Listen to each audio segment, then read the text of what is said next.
말씀으로 만나는 여러분 모두에게 주의 은혜와 평강이 함께 하시기를 축복합니다. 오늘은 베드로전서 3장 13절로 22절 말씀 우리 함께 나누겠습니다. 말씀 먼저 읽고 오겠습니다. 또 너희가 열심으로 선을 행하면 누가 너희를 해하리요? 그러나 의를 위하여 고난을 받으면 복 있는 자니 그들이 두려워하는 것을 두려워하지 말며 근심하지 말고 너희 마음에 그리스도를 주로 삼아 거룩하게 하고 너희 속에 있는 소망에 관한 이유를 묻는 자에게는 대답할 것을 항상 준비하되 온유와 두려움으로 하고 선한 양심을 가지라. 이는 그리스도 안에 있는 너희의 선행을 욕하는 자들로 그 비방하는 일에 부끄러움을 당하게 하려 함이라. 선을 행함으로 고난받는 것이 하나님의 뜻일진데 악을 행함으로 고난받는 것보다 나으니라. 그리스도께서도 단번에 죄를 위하여 죽으사 의인으로서 불의한 자를 대신하셨으니 이는 우리를 하나님 앞으로 인도하려 하심이라. 육체로는 죽임을 당하시고 영으로는 살리심을 받으셨으니 그가 또한 영으로 가서 옥에 있는 영들에게 선포하시니라. 그들은 전에 노아의 날 방주를 준비할 동안 하나님이 오래 참고 기다리실 때에 복종하지 아니하던 자들이라. 방주에서 물로 말미암아 구원을 얻은 자가 몇 명뿐이니 겨우 8명이라. 물은 예수 그리스도께서 부활하심으로 말미암아 이제 너희를 구원하는 편이 곧 세례라. 이는 육체의 더러운 것을 제하여 버림이 아니요 하나님을 향한 선한 양심의 간구니라. 그는 하늘에 오르사 하나님 우편에 계시니 천사들과 권세들과 능력들이 그에게 복종하느니라.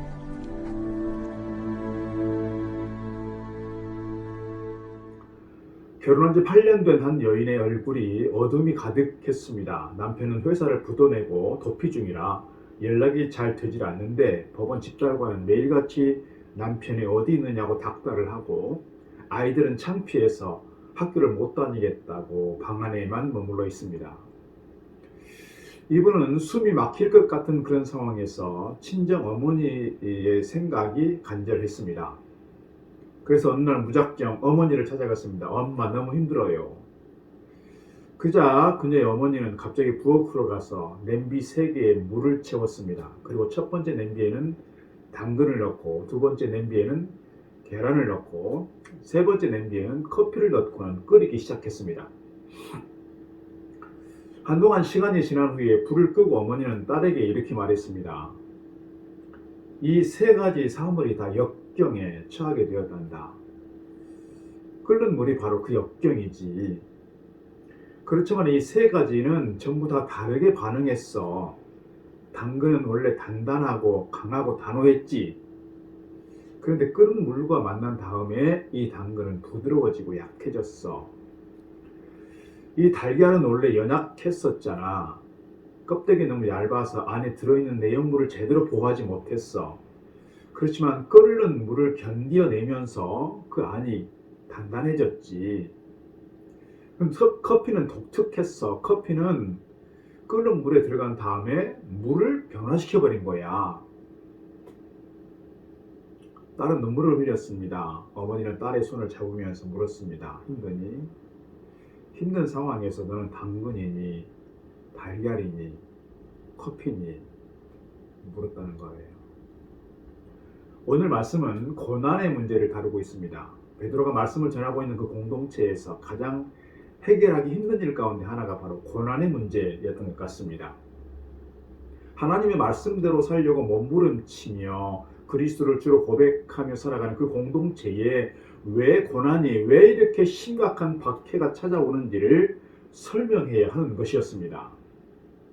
베드로는 처음에 고난에 대해서 초대교회 성도들에게 설득하고 그 고난이 그렇게 나쁜 것이 아니라고 말했는데, 아니 고난을 참으면, 부당하게 고난을 당하면 그것이 아름다운 일이라고 앞부분에서 말씀을 했어요. 그런데 이제는 고난을 당하는 것이 복이라고 말씀하고 있습니다. 오늘 13절, 또 너희가 열심으로 선을 행하면 누가 너희를 해하리요?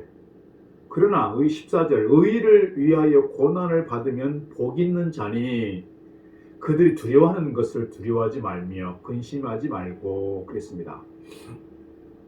의를 위하여 고난을 받으면 복이 있다 했습니다.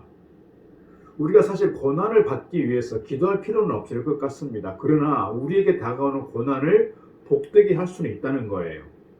분명한 것은 하나님께서 쓰신 사람들을 보면 공통점이 있는데 그게 뭐냐? 고난 가운데서 하나님께서 그들을 쓰셨다는 겁니다. 고난을 이겨낸 사람들의 이야기라는 거예요. 이게 성경의 인물들이고 믿음의 선조들에 대한 이야기입니다.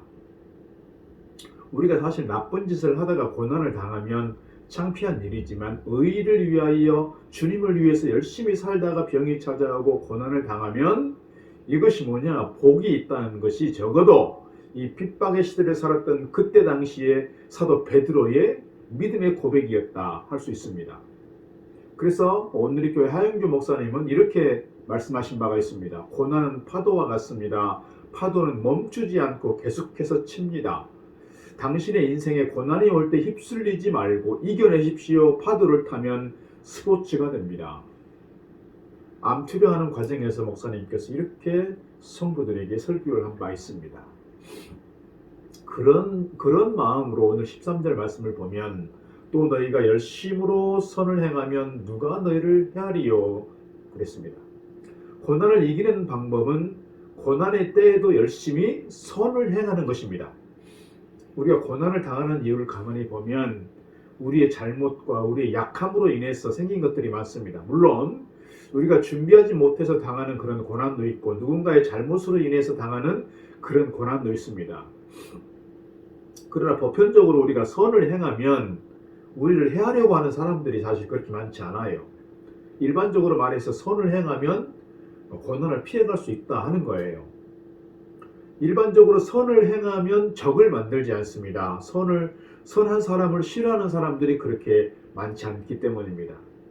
악인이 아닌 다음에야 왜 선한 사람을 싫어할까요? 물론 악한 사람들이 선한 사람들을 등쳐먹거나 선한 사람들을 이용하거나 선한 사람들을 괴롭히는 존재들이 있긴 하지만은 문제는 선을 행함에도 불구하고 억울하고 악한 일을 당했을 때 핍박과 오해와 무시를 당할 때 오늘 14절 말씀을 보자는 거예요. 그러나 의를 위하여 고난을 받으면 복 있는 자니 그들이 두려워하는 것을 두려워하지 말며 근심하지 마라. 사실 우리 인생에서 고난은 반갑지 않는 손님처럼 불쑥 찾아오는 것이기도 합니다. 우리가 초청한 손님, 그래서 약속된 시간에 찾아오는 손님이라면 우리가 잘 준비해서 맞을 텐데 그렇지 못한 것이기 때문에 그것이 우리를 힘들게 한다는 겁니다. 또한 이 고난이라는 놈을 우리가 설명할 수 없고 이해할 수 없을 때 사실은 더 힘들어지는 것 같습니다. 그렇게 선하게 살았음에도 불구하고 고난을 당한다면 원망하거나 불평하지 말고 그것이 복되다 하는 그 말씀, 이것이 오늘 우리에게 주시는 중요한 메시지라는 점에서 이 말씀을 믿고 달려가기를 바랍니다. 여러분의 삶이 선하고 고난을 당할 만한 일이 없는데 고난을 당하고 있다면 그것은 분명 복된 일인 줄 믿습니다. 그래서 주님께서 산상보훈 가운데서도 분명히 말씀합니다. 의를 위하여 핍박을 받는 자 복이 있다. 의가 무엇인가요, 여러분? 하나님의 뜻을 벗어나지 않고 하나님의 뜻을 알고 하나님께 순종하는 삶입니다. 문제는 이 고난이라는 것이 우리가 생각하는 인과응보의 도식으로는 설명되지 않을 때가 많다는 거예요. 오히려 선을 행함으로 고난을 받을 수 있고 더 적극적으로 이야기한다면 선을 행함으로 고난을 받는 것이 하나님의 뜻일 수 있다는 거예요. 이런 무엇이 선함입니까, 여러분? 하나님의 뜻대로 살아가면서 하나님을 믿는 삶, 이것이 선함 아닐까요? 우리가 오늘 말씀해 주는 것처럼 열심히 선을 행하고 의를 위하여 고난을 받을 때 이것을 신앙적으로 잘 해석할 필요가 있다는 것입니다.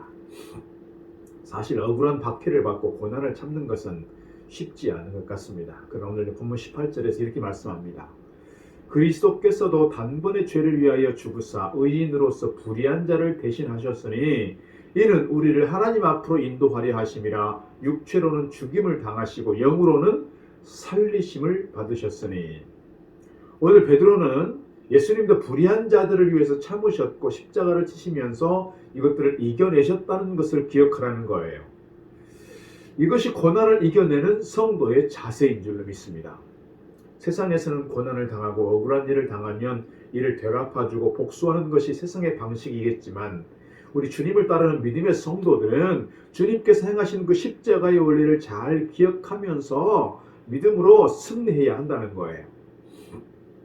특별히 오늘 본문 22절에서 베드로는 주님이 고난을 당하시고 십자가의 고통을 겪으셨지만 결국 하늘에 오르셔서 천사들을 비롯한 모든 권세를 다스리게 되셨다고 말씀하고 있습니다.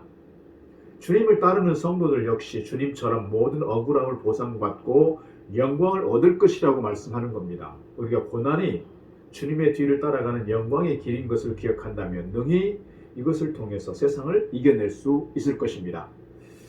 사랑하는 성도 여러분, 교회 역사에 박해는 계속해서 있어 왔습니다. 또 오늘 우리의 삶에도 어렵고 힘든 고난의 상황들이 있기 마련입니다.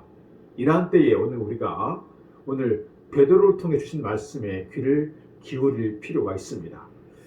오늘 우리가 믿음의 사람들로서 하나님을 아버지로 모시고 예수님 우리 주님으로 고백하며 열심히 신앙생활을 할 때에도 우리가 일상 속에서 고난을 겪게 된다는 것을 기억한다면 이것이 곧 우리가 감당해야 될 십자가요, 주님을 따르기 위한 훈련의 과정이라고 생각할 수 있어야 한다는 겁니다.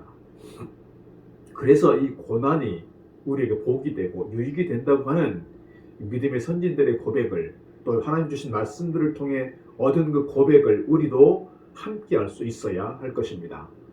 오늘 우리의 삶이 힘들더라도 찬송하면서 주님을 바라볼 때에 우리는 그 길의 끝에서 주님의 영광을 함께 얻게 될 것이라 믿습니다. 오늘도 어렵고 힘든 삶에서 주눅들거나 주저앉지 마시고 주님을 바라보고 믿음의 길 잘 달려가시고 또 주님 앞에 섰을 때 주님께로부터 칭찬과 상급을 얻는 우리 성도들 다 되기를 주의 이름으로 축복합니다. 오늘 하루도 건강하시고 주님 안에서 평안하시기를 주의 이름으로 축복합니다.